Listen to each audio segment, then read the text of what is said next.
الحمد لله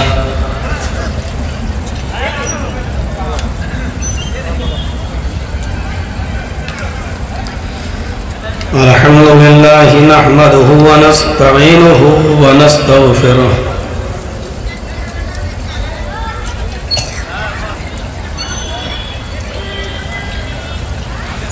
ونعوذ بالله من شرور أنفسنا ومن سيئات أعمالنا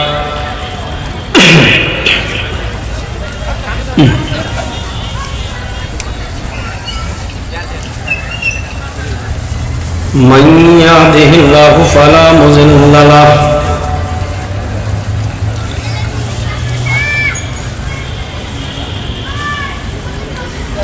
ومن يضلله فلا هادي له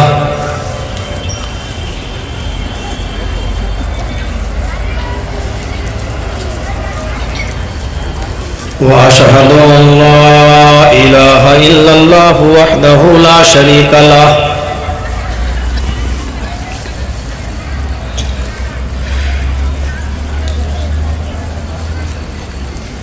وأشهد أن محمدًا عبده ورسوله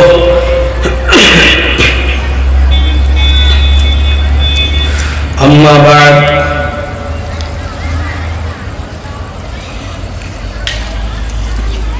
فإن خير الحديث كتاب الله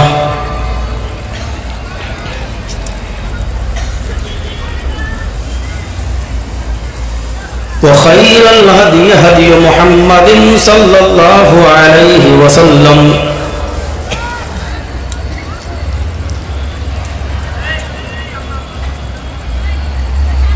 وشر الأمور محدثاتها وكل محدثة بدعة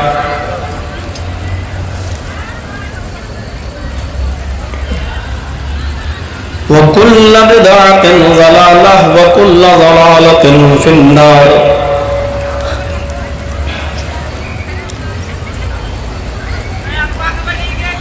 أعوذ بالله من الشيطان الرجيم بسم الله الرحمن الرحيم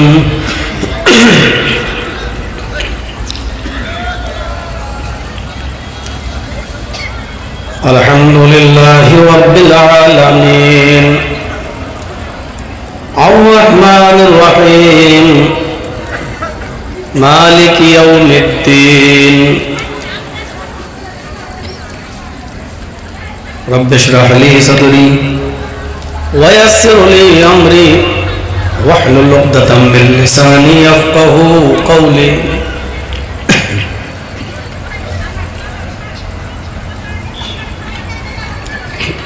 معزز صدر محترم موقر علماء کرام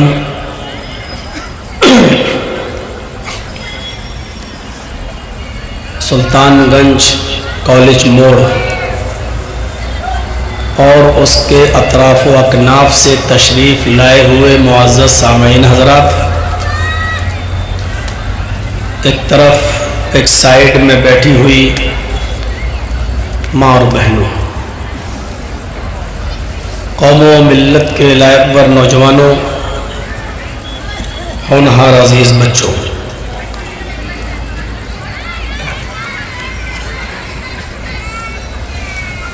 کئی دن پہلے یہ پروگرام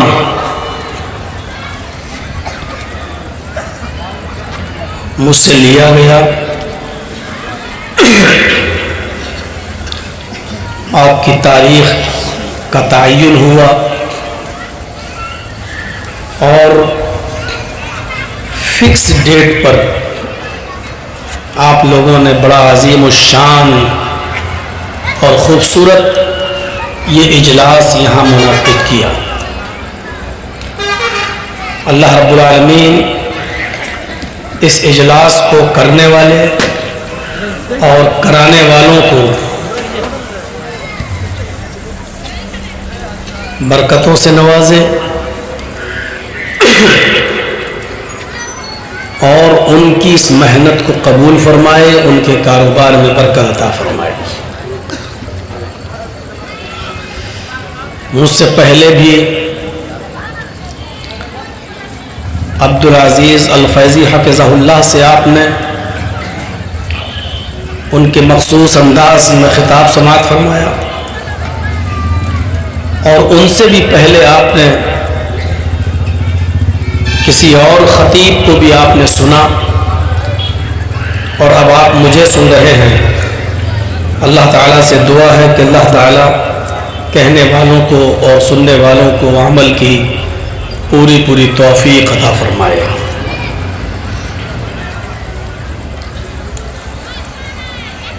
انسان جب اس دنیا میں آتا ہے تو اپنے ساتھ بہت سی چیزوں کو لے کر آتا ہے۔ ماں کے پیٹ سے جب بچہ باہر آتا ہے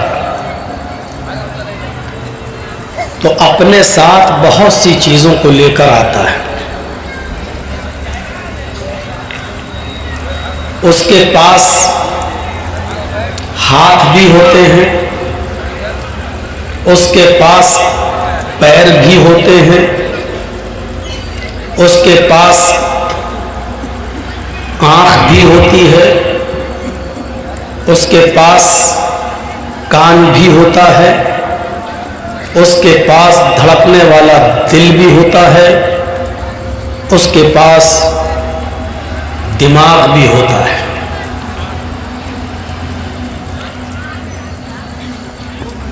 اور یہ ساری چیزیں باہر آنے کے بعد نہیں بنتی ہیں۔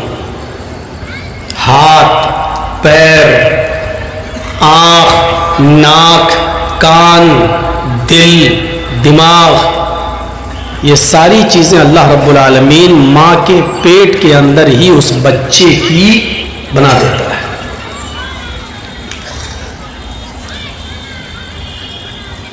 بچہ جب باہر آتا ہے تو یہ جو اعضاء، جو پارٹس آف باڈی، جسم کے جو پارٹس ہیں، اس کی نشو و نما کے لیے، اس کو دھیرے دھیرے پروان چڑھانے کے لیے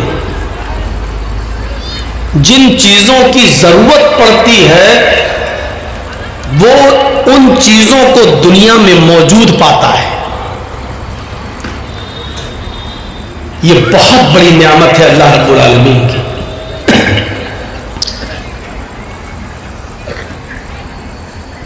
دنیا میں اس نے آنکھ کھولی، لیکن آنکھ کھولنے کے بعد جو زندگی وہ دنیا میں لے کر آیا ہے، اس زندگی کو برقرار رکھنے کے لیے اس کو سب سے زیادہ ہوا کی ضرورت ہے، آکسیجن کی ضرورت ہے۔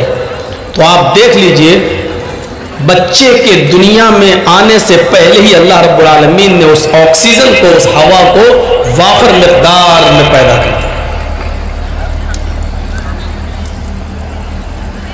ہم اور آپ بھی آکسیجن کے بغیر زندہ نہیں رہ سکتے۔ آپ اس اجلاس میں بیٹھے ہیں، یہاں آپ کو آکسیجن مل رہی ہے۔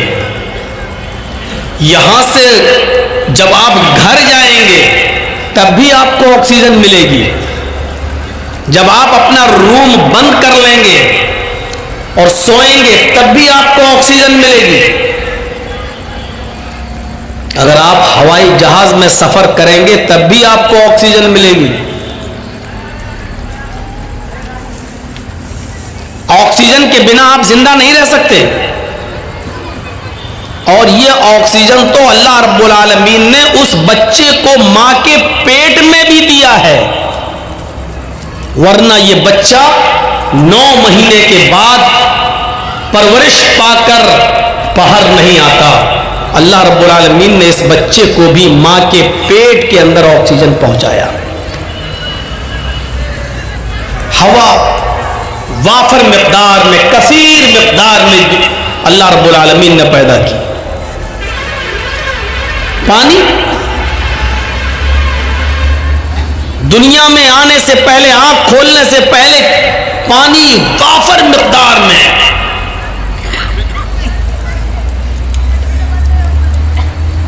غذا، فوڈ، کھانا سر سبز و شاداب ہریالی اور کھیتیاں اور ان سے پیدا ہونے والا اناج ایک وافر مقدار میں اللہ رب العالمین نے اس دنیا کے اندر پیدا کیا۔ اب آپ اندازہ لگا سکتے ہیں کہ یہ اللہ کی دی ہوئی نعمتیں ہیں، اور ان نعمتوں میں سب سے بڑی نعمت یہ ہے کہ خود ایک انسان کی زندگی۔ ذرا سوچئے اور تھوڑی دیر کے لیے سوچئے، جب آپ دسترخوان پر بیٹھتے ہیں اور کھانا کھانے کے لیے بیٹھتے ہیں تو اس دسترخوان پر کھانے پینے کی رکھی ہوئی چیز میں سے کوئی ایک چیز آپ اٹھا کر دیکھ لیجئے، کیا وہ آپ نے بنائی ہے؟ مثلاً آپ روٹی کھاتے ہیں تو کیا اس روٹی جو گیہوں سے بنی ہے، کیا وہ گیہوں انسان نے بنایا ہے؟ کیا آرٹیفیشل گیہوں پیدا ہو سکتا ہے؟ یا گیہوں جس کھیت کے اندر پیدا ہوا ہے وہ کھیت انسان نے بنایا ہے؟ اس آٹے کو جس پانی میں گوندھا گیا ہے، کیا وہ پانی انسان نے پیدا کیا ہے؟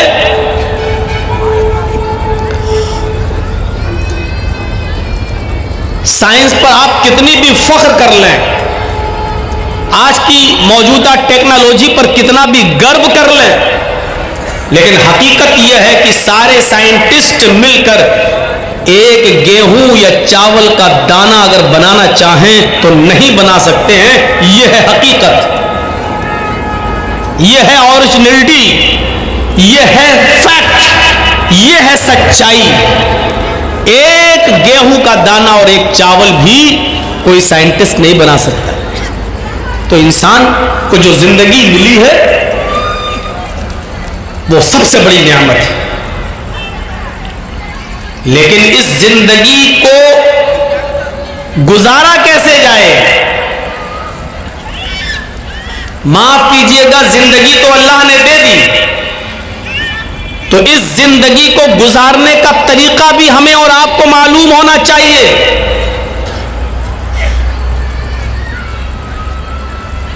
اور اگر زندگی گزارنے کا طریقہ ہمیں اور آپ کو نہیں معلوم تو یہی زندگی ہمارے لیے وبال جان بن سکتی ہے۔ سپوز فرض کر لیجئے آپ نے 4 ویلر خریدی ہے، آپ نے سوئفٹ ڈیزائر خریدی ہے، سوئفٹ BDI خریدی ہے، i10 خریدی ہے، آپ نے 2, 4, 10 لاکھ روپیہ خرچ کر کے کار تو خرید لی، لیکن کار چلانا آپ نہیں جانتے ہیں، سوئفٹ چلانا نہیں جانتے ہیں۔ آپ سمجھ رہے ہیں کہ میں اس کار کا مالک ہوں، میں نے پیسہ دے کے خرید لیا ہے، تو آپ کار کے مالک ضرور بن گئے ہیں، لیکن معاف کیجئے گا، جب تک کار چلانا نہیں جانیں گے اور کار چلانا نہیں سیکھیں گے تب تک آپ کا مالک ہونا بیکار ہے۔ 10 لاکھ روپے کی جرجیت صاحب نے گاڑی خریدی، اب جرجیت صاحب گاڑی پہ بیٹھ گئے، چلانا جانتے ہیں، ہٹ میری گاڑی میں کچھ بھی کروں، مارا ایکسیلیٹر، چلایا، پھاڑ، ادھر سے ٹرک آیا، بھڑ گئی گاڑی، گئے کام سے۔ گاڑی میری، ہینڈل پر ہاتھ میرا، ایکسیلیٹر پر پیر میرا، سب کچھ، لیکن اس کے باوجود ہماری زندگی ختم کیوں؟ کیونکہ گاڑی تو ہم نے لے لی، لیکن گاڑی کو چلانا اور گاڑی کو کیسے چلایا جائے؟ گاڑی بیچنے والا گاڑی جب آپ کو دیتا ہے تو اس کے ساتھ ایک بک، ایک کتاب بھی دیتا ہے، اس بک اور کتاب میں گاڑی چلانے کے اصول اور ضابطے لکھے ہوتے ہیں، ایسے دبانا، یہاں پکڑنا، یہاں ہینڈل گھمانا، یہاں کلچ دبانا، یہاں ایکسیلیٹر پر پیر رکھنا، یہاں نہیں رکھنا، پہلے گیئر میں، دوسرے گیئر میں، تیسرے گیئر میں ایسے چلانا۔ اس گاڑی بیچنے والے نے جب گاڑی بیچی تو ساتھ میں گاڑی چلانے کے نیم اور اصول پر بنی ہوئی ایک کتاب بھی آپ کو دے دی، ان اصولوں پر گاڑی چلاؤ گے تو آپ سیف رہو گے، اور ان اصولوں پر اگر آپ گاڑی نہیں چلاؤ گے تو آپ سیف نہیں رہو گے۔ سمجھ گئے نا میں کیا بولنا چاہ رہا ہوں؟ یہی حال موٹر سائیکل کا ہے۔ چلیے ایک رائفل میں نے آپ کو دے دی، آپ نے 4-5-10 لاکھ روپے میں خرید لی، اب آپ کہیے کہ رائفل کا مالک میں ہوں، لیکن رائفل چلانا نہیں جانتے، رائفل میں بندوق گولی کارتوس تو بھر لیا آپ نے لیکن چلانا نہیں جانتے، جو حصہ سینے پر رکھنا چاہیے اس کو آپ نے شکار کی طرف رکھ دیا، اور جو حصہ شکار کی طرف ہونا چاہیے وہ حصہ آپ نے اپنے سینے کی طرف رکھ لیا۔ جو حصہ آپ رائفل چلاتے وقت آپ کا سینے پہ ہونا چاہیے وہ تو آپ نے شکار کی طرف کر دیا، اور جو حصہ شکار کی طرف ہونا چاہیے وہ آپ نے اپنے سینے کی طرف کر کے گھوڑی دبا دی۔ کیا ہوگا؟ شکار کے بجائے آپ ہی کی رام رام ستیہ ہو جائے گی، سینے پہ گولی اترے گی اور رائفل آپ کی، کارتوس آپ کا، پیسہ خرچ کر کے آپ نے خریدا، لیکن وہی بندوق وہی رائفل آپ کے لیے وبال جان بن گئی۔ کیوں بنی؟ کیونکہ آپ اس کو چلانے میں ماہر نہیں ہیں۔ آپ نے رائفل بیچنے والے کے رائفل کے ساتھ جو کتاب جو بک ملی تھی اس کو آپ نے نہیں پڑھا، اس اصول اور ضابطے کو نہیں جانتے، اس لیے رائفل آپ کے لیے، آپ کی جان کے لیے خطرہ بن گئی۔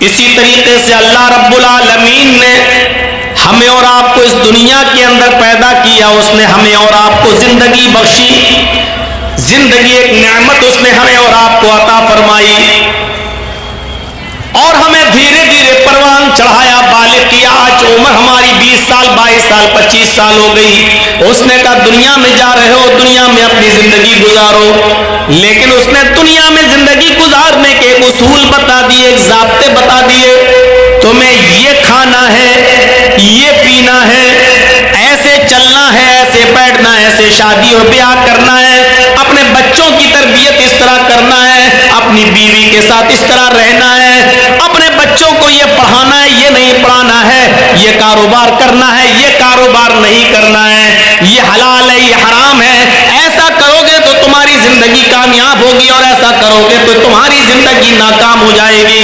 اس نے زندگی گزارنے کے اصول و ضابطے اس نے ہمیں اور آپ کو دے دیے قرآن کریم کی شکل میں، اور اس زندگی کو گزارنے کے اصول و ضابطے بتانے کے لیے ایک بہترین ٹیچر اس نے ہمیں اور آپ کو دیا، جناب محمد رسول اللہ صلی اللہ علیہ وسلم کی شکل میں۔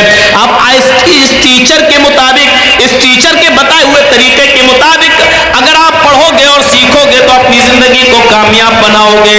هو الذی بعث فی الأمیین رسولا منہم یتلو علیہم آیاتہ ویزکیہم ویعلمہم الکتاب والحکمہ۔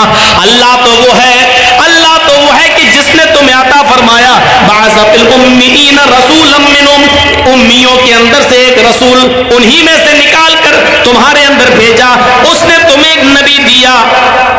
وہ نبی کیا کرتا ہے؟ یتلو علیہم آیاتہ، قرآن کی تلاوت کرتا ہے، ویزکیہم، اور ان کو گناہوں کی دلدل سے پاک و صاف کرتا ہے، نکالتا ہے، ویعلمہم الکتاب والحکمہ، اور قرآن و حدیث کا درس دیتا ہے، قرآن و حدیث سکھلاتا ہے۔ یہ زندگی اس نے دی ہے تو زندگی گزارنے کے طریقے بھی بتائے ہیں اور زندگی گزارنے کے اصول بھی سکھائے ہیں، اور وہ کتاب ہے قرآن، اور وہ معلم ہے، وہ ٹیچر ہے محمد رسول اللہ۔ اب ہر آدمی غور کرے، اگر اس نے زندگی جو ہماری اور آپ کی ہے، اگر اس زندگی کو زندگی دینے والے کے اصول پر اور اس کے بتائے ہوئے طریقے پر اگر ہم گزار رہے ہیں تب تو ہماری زندگی کامیاب ہے. اور اگر ہم نے اس کے بتائے ہوئے اصول پر اگر ہم نے زندگی نہیں گزاری تو جس طریقے سے بندوق ہماری ہونے کے باوجود ہماری جان جا سکتی ہے, سوئفٹ اور فارچونر گاڑی ہماری ہونے کے باوجود چلانا نہیں جانتے, ہمارے لیے وبال جان بن سکتی ہے, اسی طریقے سے اگر ہم نے سکھانے والے رب العالمین کی مرضی کے مطابق اگر زندگی نہیں گزاری تو یہی زندگی ہمارے لیے باعث عذاب جہنم بن سکتی ہے, ہمارے لیے گناہ بن سکتی ہے, ہمارے لیے مصیبت بن سکتی ہے.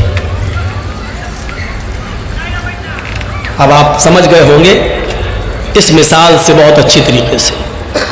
زندگی ایک نعمت ہے, لیکن اس زندگی کو گزارنا بھی ہمیں اسی طریقے پر, اپنے طریقے پر نہیں, اپنے منمانے طریقے پر نہیں.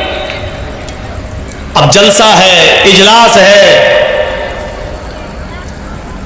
اس کا ایک طریقہ بتایا ہے اللہ کے نبی صلی اللہ علیہ وسلم نے, اور صحابہ کا معمول یہ تھا کہ جب نبی اکرم صلی اللہ علیہ وسلم کوئی دینی بات بتایا کرتے تھے تو صحابہ کرام اپنے سروں پر بیٹھی ہوئی مکھی بھی نہیں اڑایا کرتے تھے. یہ اس ٹیچر نے ہمیں بتایا ہے. آپ چھوٹے چھوٹے بچوں کو دیکھیں گے جو نرسری اور LKG اور UKG میں پڑھتے ہیں, اسکول میں جاتے ہیں, ان کو بھی کلاس میں ہر وقت کھانے اور پینے کی اجازت نہیں دی جاتی ہے, بلکہ 1.5-2 گھنٹہ پڑھنے کے بعد بریک لنچ ہوتا, بریک فاسٹ لنچ, اس میں ان سے کہا جاتا بچوں اب اپنا ٹفن کھولو اور کھاؤ. ان بچوں کے لیے بھی اسکول کا مینجمنٹ اور اسکول کا ڈپارٹمنٹ ان چھوٹے چھوٹے بچوں کو بھی ہر وقت کھانے اور پینے کی اجازت نہیں دیتا. یہ اتنے بڑے بڑے اونٹ یہاں آئے ہوئے جلسے میں بیٹھے ہیں, یہیں پر مونگ پھلی بھی چبا رہے ہیں, یہیں پر چنے بھی چبا رہے ہیں. یہ ہے جلسوں کا مزاج, یہ ہے اس معلم انسانیت کی دی ہوئی ٹریننگ کا ایک حصہ جو اتنے بڑے بڑے ساڑھے جلسے میں بیٹھے ہوئے ہیں. ان کو اتنی تمیز نہیں کہ قرآن و حدیث جہاں سنایا جا رہا ہے وہاں کیا کھانا چاہیے, کب کھانا چاہیے اور کب نہیں کھانا چاہیے, یہ سب سننا پڑے گا تمہیں. اور ہمت تو دیکھو کہ میرے سامنے کھا رہے ہیں, میرے سامنے منہ چل رہے ہیں, میرے سامنے زبانیں چل رہی ہیں. ان چھوٹے چھوٹے بچوں کو معمولی اسکول کا مینجمنٹ 4 سال اور 3 سال کے بچے کو بھی ہر وقت کھانے کی اجازت نہیں دیتا. کیوں؟ ان کو اصول سکھایا جاتا ہے, شروع سے ٹریننگ دی جاتی ہے. یہ 25-50 سال کے بوڑھے بھی اپنا منہ چبا رہے ہیں. یہ ہے ٹریننگ یہاں کی, یہ سیکھا ہے ہم نے اتنی عمر میں. 20 سال سے تو مولانا جرجیز تقریریں کر رہے ہیں. جرجیز صاحب کی تقریروں کا یہ اثر ہوا ہے, یہ سیکھ پائی ہے آج ہماری قوم, یہ سیکھ پائی ہے آج ہماری برادری, یہ سیکھ پایا ہے آج ہمارا اسلامی مینجمنٹ.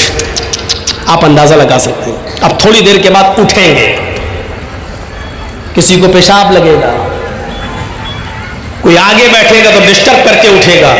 ایک چھوٹا سا بچہ بھی اگر جاتا ہے تو ایک انگلی سے اشارہ کرتا ہے میم واش روم. تمیز دیکھیے. میں جانتا ہوں کہ میں تقریر کر رہا ہوں, آپ مجھ سے نہیں کہہ سکتے ایک انگلی 2 انگلی, لیکن وہ بچہ ہے جو برداشت نہیں کر سکتا, اس لیے اس کو ٹیچر اجازت دیتی کہ جاؤ بیٹا. لیکن وہی بچہ جب 8 اور 10 سال کا ہوتا ہے, 15 سال کا ہوتا ہے تو اس کو اجازت نہیں ملتی. گھنٹی بیل پوری ہو, یہ ٹیچر جب پڑھا کر اپنی گھنٹی ختم کرے اس کے بعد آپ جانا, اس بچے کو روکنا پڑتا ہے. لیکن یہاں کوئی سسٹم نہیں ہے, آئے بیٹھے, جب دل چاہا اٹھے اور چلے گئے, اور جب مرضی آئی آئے اور جب مرضی چاہیے ہم چلے گئے. یہ دین جو ہمارے لیے سب کچھ سکھاتا تھا لیکن آج ہم اتنا بھی نہیں سیکھ پائے, یہ ہے جلسوں کے اصول اور جلسوں کے ضابطے. ہمارے نبی فرماتے ہیں اگر جمعے کے خطبے میں کوئی آدمی دوران خطبہ مسجد کے اندر اگر کوئی آدمی بول رہا ہو اور اپنی زبان چلا رہا ہو, کسی سے بات کر رہا ہو اور آپ دیکھ رہے ہیں کہ یہ آدمی بول رہا ہے, تو اس کے باوجود آپ اس سے یہ نہیں کہہ سکتے ہوئے چپ. دیکھ رہے ہیں آپ, مثلا یہ شخص بیٹھا اور بول رہا ہے اور ہم دیکھ رہے ہیں, اور ادھر مولانا خطبہ دے رہے ہیں اور ہم دیکھ رہے ہیں یہ بول رہا ہے, تو ہم اس کو یہ نہیں کہہ سکتے ہیں چپ. کیوں؟ کیونکہ وہ بھی بول رہا ہے، ہم بھی بول رہے ہیں اے چپ، تو اور شور ہوگا، پھر ہمیں دیکھ کر تیسرا بولے گا اور شور ہوگا. اس لیے حدیث میں آیا کہ وہ بول رہا ہے اور خطبہ دینے والا خطبہ دے رہا، اگر اس کی نظر پڑ جائے تو وہ تو اس کو روک سکتا ہے، خاموش چپ رہیے، لیکن پبلک عوام سامعین میں سے کوئی اس کو نہیں روک سکتا ہے. یہ ادب بتلایا ہے قرآن و حدیث سننے کا. اب آپ اندازہ لگائیں، آپ یہاں منہ چلائیں گے اور قرآن و حدیث بھی سنیں گے، ایسا ہو سکتا ہے؟ دونوں چیزیں ایسا نہیں ہوتی. یہ جلسہ بھی ایک عبادت ہے جو آپ بیٹھے ہوئے ہیں. جس طریقے سے اللہ اکبر کہنے کے بعد آپ نماز پڑھ رہے ہیں، اب آپ ایک ٹافی نکالیے جیب تو کھائیے، الحمدللہ رب العالمین الرحمن مالک یوم الدین. کیا حرج ہے بھائی؟ ٹافی بھی حلال ہے، نماز بھی پڑھتے جائیے اور کھاتے جائیے. نہیں کھا سکتے ہیں نا، کیونکہ تکبیر تحریمہ کہہ دی گئی ہے. تحریمہ کا مطلب کیا ہے؟ اللہ اکبر، اس کو کیا کہتے ہیں؟ تکبیر تحریمہ. تحریمہ کا مطلب ہی ہے اب ہر کام کو حرام کر دیا گیا ہے آپ کے اوپر. اب آپ کا مستشک، آپ کا مائنڈ، آپ کا دماغ صرف اللہ کی طرف لگنا چاہیے. اب آپ عبادت میں شامل ہو گئے، اٹھنا، بیٹھنا، لیٹنا، سونا، جاگنا، کھانا، پینا، یہاں تک کہ بچوں سے بات کرنا، یہ ساری کی ساری چیزیں اب آپ کے لیے حرام ہو چکی ہیں. اب آپ کچھ نہیں کر سکتے ہیں. اس عبادت نے ہمیں یہ درس دیا ہے. اب یہ کب حلال ہوگی؟ جب آپ کہو گے السلام علیکم ورحمۃ اللہ. اس سلام کے بعد اب یہ ساری چیزیں آپ کے لیے حلال ہوں گی. اللہ کے نبی جب خطبہ دیتے تھے، درس دیتے تھے، تو صحابہ اپنے سروں پر بیٹھی ہوئی مکھی نہیں اڑاتے تھے. یہ سکھایا تھا. تو زندگی گزارنے کے اصول سیکھو. جب تک سیکھو گے نہیں، یہ زندگی ہمارے لیے وبال جان ہے. یہ زندگی ہمارے لیے مصیبت ہے. جیسے رائفل، جیسے بندوق، جب تک ہم اس کے اصول پر نہیں چلائیں گے تب تک نہیں چلے گی، اور اگر اس کی خلاف ورزی کی تو ہمیں ہی گولی لگے گی. گاڑی جب تک ہم گاڑی بنانے والے کے طریقے پر نہیں چلائیں گے تب تک وہ گاڑی ہمارے لیے وبال جان ہے. اسی طریقے سے زندگی، جب تک زندگی دینے والے کے اصول پر ہم نہیں چلائیں گے اور نہیں گزاریں گے، یہ زندگی ہمارے لیے وبال جان ہے. کتنے لوگ ہیں جو ایڑیاں رگڑ رگڑ کے مر جاتے ہیں، کتنے لوگ ہیں جو کرپشن میں لپت ہو کے مر جاتے ہیں، کتنے لوگ ایسے ہیں جو شراب پیتے پیتے اپنی جان دے دیتے ہیں، کتنے لوگ ایسے ہیں جن کی اسمیک اور گانجا پی پی کر ان کی موت ہو گئی ہے، کتنے لوگ ایسے ہیں جنہوں نے کھینی، تمباکو، بیڑی، سگریٹ پی کر زبان کا اور منہ کا کینسر بنا لیا، اور اس کینسر کے اندر ان کی ڈیتھ ہو چکی اور مر چکے ہیں. کیوں؟ کیونکہ انہوں نے اپنی زندگی کو زندگی دینے والے کے اصول پر نہیں چلایا.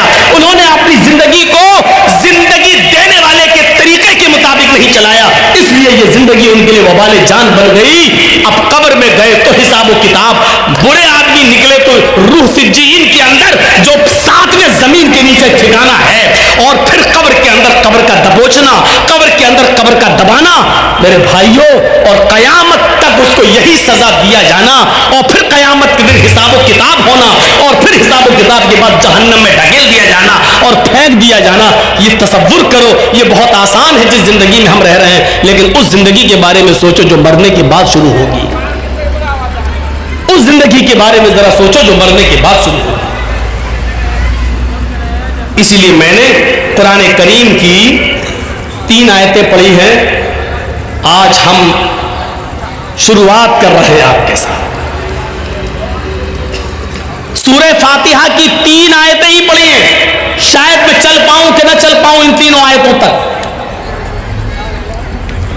پہلی آیت دیکھیے آپ. اس زندگی دینے والے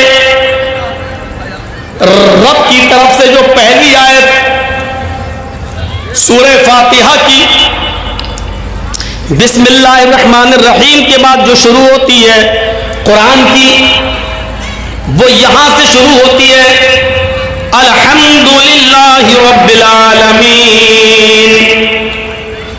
پہلے اس لفظ کے اوپر غور کیجئے، رب العالمین.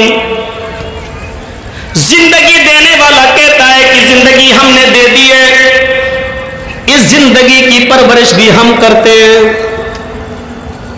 تمام تعریفیں اس اللہ کی بیان کرو جو دونوں جہان کا پالنہار ہے. زندگی اس نے ہمیں اور آپ کو دی, زندگی کافر کو بھی دی, زندگی غیر مسلموں کو بھی دی, زندگی یہود و نصارہ کو بھی دی, اور زندگی جانوروں کو بھی دی, زندگی بچوں کو بھی دی, زندگی دوست کو بھی دی اور زندگی دشمن کو بھی دی, زندگی اپنے اوپر ایمان لانے والوں کو بھی دی اور زندگی اپنے اوپر ایمان نہ لانے والوں کو بھی دی. دی یا نہیں دی؟ دیکھ لیجیے آپ. کیا تم تعریف کرو گے مولانا جرجیس بہت اچھا بولتے, مولانا فلاں بہت اچھا بولتے, ارے ان کی تقریر. آپ لوگ تو جلسہ سننے نہیں نمبر دینے آتے ہیں. یہ پہلا جلسے میں یہ پہلا اسٹیج ایسا ہوتا ہے جہاں مولویوں کا فیصلہ پبلک کرتی ہے, جہاں قرآن و حدیث نہ جاننے والے لوگ نمبر دیتے ہیں کہ پہلے نمبر پہ کون سے مولانا اچھے رہے, دوسرے نمبر پہ کون سے اچھے رہے, تیسرے نمبر پہ کس کی تقریر اچھی ہوئی. یہ پہلا ایک ایسا منچ اور پہلا ایک ایسا اسٹیج ہوتا ہے جہاں ہم جیسے مولویوں کا فیصلہ ان پڑھ اور جاہل عوام کرتی ہے کہ پہلا نمبر کس کا, دوسرا نمبر کس کا, تیسرا نمبر کس کا. ایک اکھاڑا بنا ہوا ہے, یہ ایک دنگل بنا ہوا ہے, جلسہ. مولویوں کی تقریر کے فیصلے آپ کرو گے, علماء کے جلسوں کے فیصلے آپ کرو گے کہ پہلے نمبر پہ اچھا کون بولا, دوسرے نمبر پہ اچھا کون, ہاں وہ سب سے اچھی تقریر ان کی رہی, اس کے بعد اس کی رہی, اس کے بعد اس کی رہی, اس کی رہی. آپ نمبر دیں گے؟ قرآن و حدیث کو نمبر دیے جائیں گے؟ ذرا سوچیے آپ کیا تعریف کرو گے. تعریف تو اس رب کی ہے. الحمدللہ, تمام تعریفیں اللہ کے لیے ہیں. کس اللہ کے لیے؟ رب العالمین, جو رب العالمین ہے. اس نے یہ نہیں کہا کہ ہم رب المسلمین ہیں, صرف مسلمانوں کو پالتے ہیں, یہ نہیں کہا. اس نے یہ نہیں کہا رب المتقین ہے, ہم صرف متقیوں کو پالتے ہیں, جو ہم سے ڈرے گا ہم اس کو روزی دیں گے. نہیں, اس نے یہ بھی نہیں کہا وہ رب العالمین ہے, رب الانس بھی ہے, رب الجن بھی ہے. وہ جس طرح مسلمانوں کو کھلانے اور پلانے والا ہے, اسی طریقے سے غیر مسلموں کو بھی کھلاتا اور پلاتا ہے.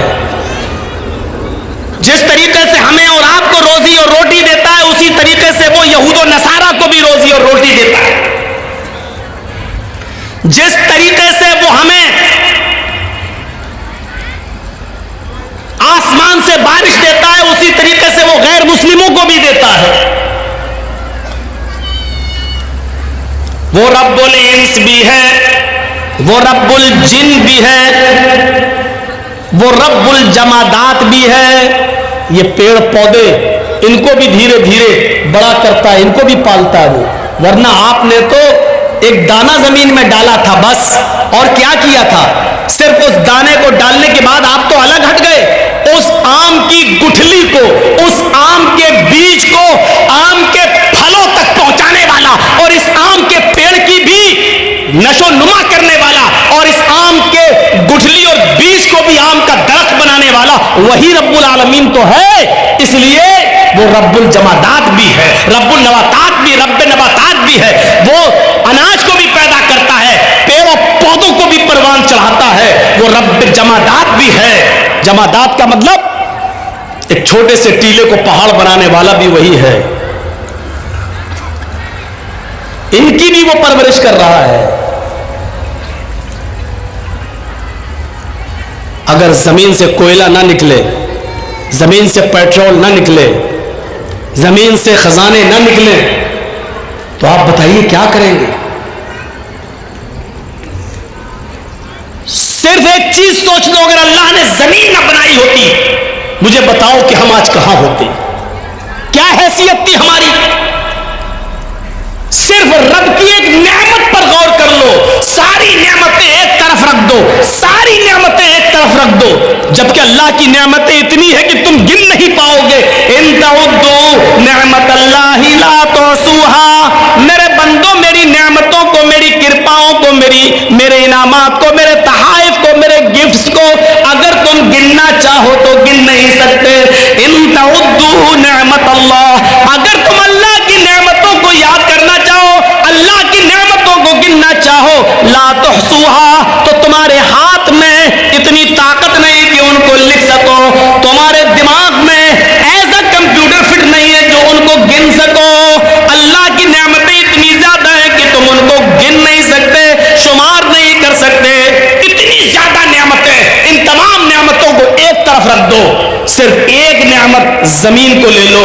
ذرا سوچو کہ اگر اللہ نے زمین نہ بنائی ہوتی تو کیا ہوتا. زمین نہ ہوتی تو آج مولانا جرجیز کا اسٹیج کہاں لگتا,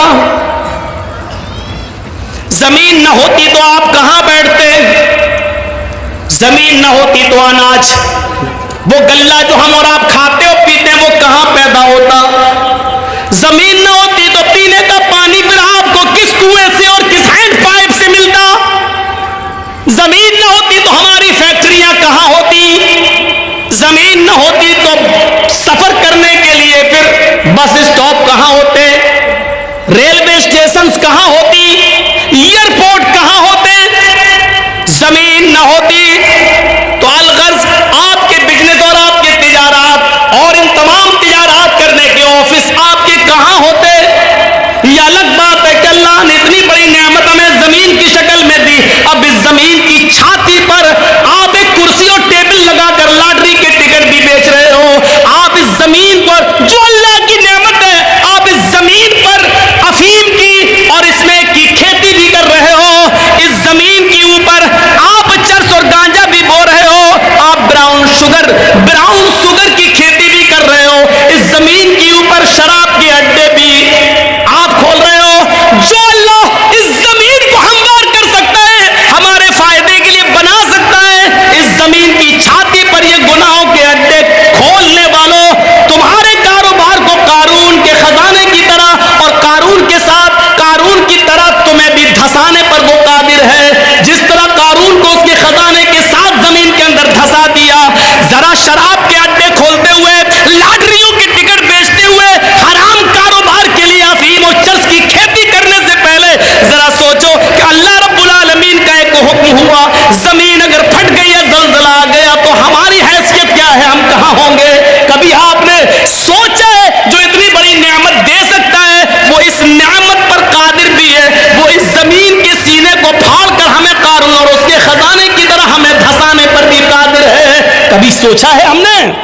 اس لیے ہمیشہ یاد رکھو, اللہ نے جب اگر یہ نعمت دی ہے تو اس نعمت کا استعمال بھی ویسے ہی کرو جیسے اس نے بتایا ہے.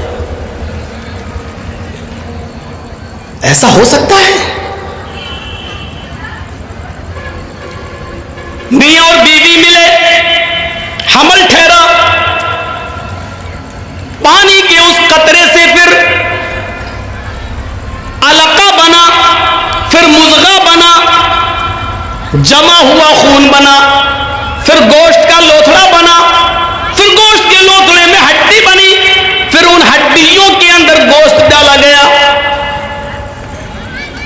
پھر انگلیاں بنی, پور بنے, تھڑکنے والا دل بنا, گھٹنا بنائے, پنجے بنے, انگلیاں بنی, ناخون بنے, دماغ بنا, اور اس دماغ میں ہزاروں تاروں کا کنیکشن ڈالا, دو چمکتے ہوئے ٹیوب لائٹ آنکھوں کی شکل میں دی.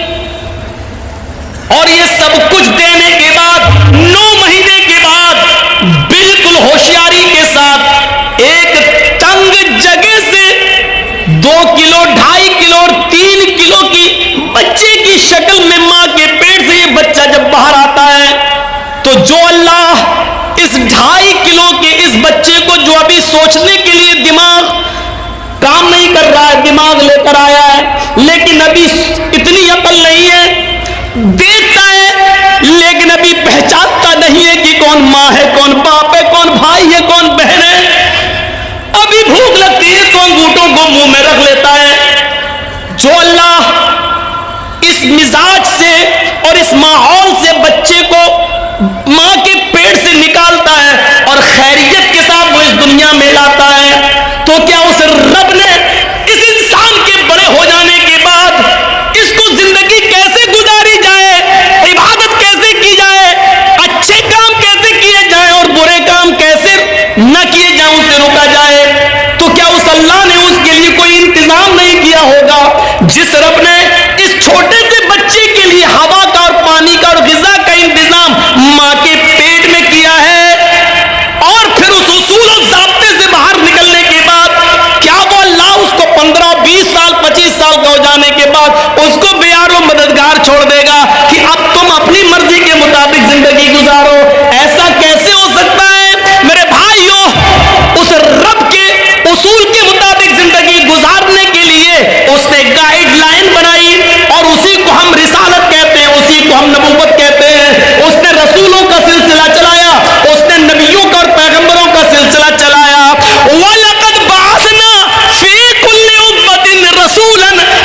یہاں تک پہنچانے والی ذات اسی اللہ کی ہے، اس لیے عبادت کے لائق بھی صرف وہی ہے۔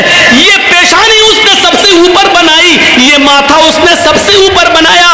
اس ماتھے کو سب سے اوپر بنانے کا مطلب یہ ہے کہ ہم نے تیرا سر، تیرے پیشانی، تیرا ماتھا، تیری جبین، تیرا یہ پیشانی، یہ ماتھا جو ہم نے سب سے اوپر بنایا ہے، اے میرے بندے اس کو سب سے اونچی ذات کے سامنے جھکانا، ہر کسی کے سامنے نہیں۔ لہذا اس پیشانی کو جب بھی جھکانا تو ایک رب کے سامنے جھکانا، ایک اللہ کے سامنے جھکانا، ایک رب العالمین کے سامنے جھکانا۔ یہاں سے ہم اندازہ لگائیں کہ وہ اس کے باوجود وہ سب کو دے رہا ہے، رب العالمین ہے۔ بارش بھی برساتا ہے تو سب کو دیتا ہے۔ ہم اور آپ کس کو کھلائیں گے؟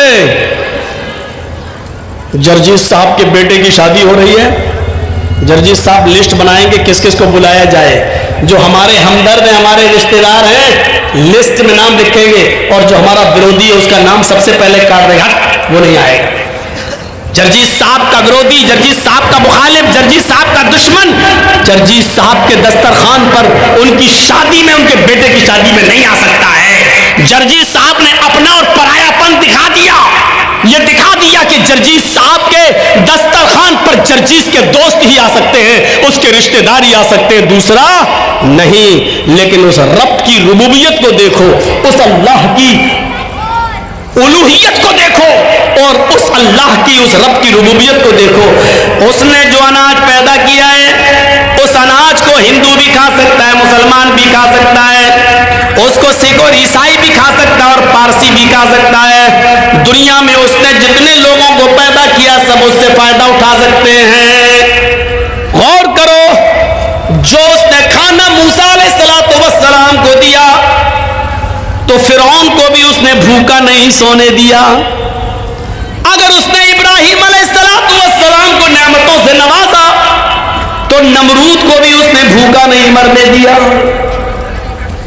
محمد رسول اللہ صلی اللہ علیہ وسلم پر اگر غذائیں اتاری ہیں تو نبی کے دشمن ابو جہل اور ابو لہب کو بھی اس نے بھوکا نہیں سلایا ہے۔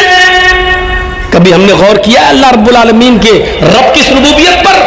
ہمیں بہت جلدی یہ آیا تھا، یہ میرا ہے، یہ فلاں کا، یہ میرا دشمن ہے، ہم اس کو نہیں بلائیں گے۔ لیکن ذرا تصور کرو، ایک بار حضرت ابراہیم علیہ السلام کسی مہمان کو ڈھونڈ رہے تھے۔ یہ ابراہیم علیہ السلام کا ایک معمول تھا، وہ کبھی کھانا اکیلے نہیں کھاتے تھے، وہ کھانا کبھی اکیلے نہیں کھاتے تھے، کسی نہ کسی کو پکڑ کر لاتے تھے اور اپنے دسترخوان پر بٹھا کے اس کو کھانا کھلاتے تھے۔ ایک دن کوئی نہیں ملا تو ایک مجوسی سمجھتے ہیں، آگ کا پجاری، آگ کی عبادت کرنے والا، پارسی سمجھ لو، پارسی، آگ کو اپنا خدا ماننے والا، آگ کی عبادت کرنے والا مجوسی۔ وہ بوڑھا کہیں جا رہا تھا تو کہا بابا بھوکے ہو؟ کہا ہاں، چلو کھانا کھا لو۔ بہت اچھا، آگے بیٹھا دسترخوان پر، ابراہیم علیہ السلام نے کھانا لگا دیا۔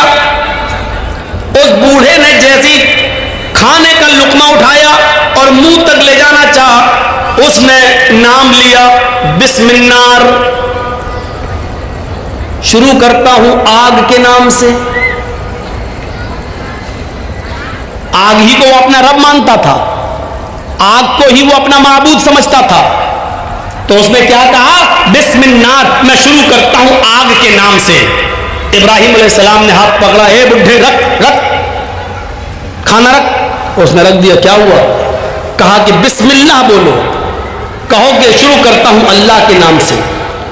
بڈھا بولا بھیا میں یہ تو نہیں بولوں گا، میرا خدا تو آگ ہے، میں تو آگ کے ہی نام سے کھاؤں گا۔ ابراہیم علیہ السلام نے کہا یہ کھانا، یہ نعمت میرے رب نے دی ہے، اس پر میرے رب کا نام لوگے؟ اس نے کہا ابراہیم بھوکا مر جانا گوارا ہے، تیرے رب کا نام لینا گوارا نہیں۔ ابراہیم علیہ السلام نے کہا اٹھ بھاگ، چلا گیا بڈھا، نہیں کھلایا۔ ابھی وہ 100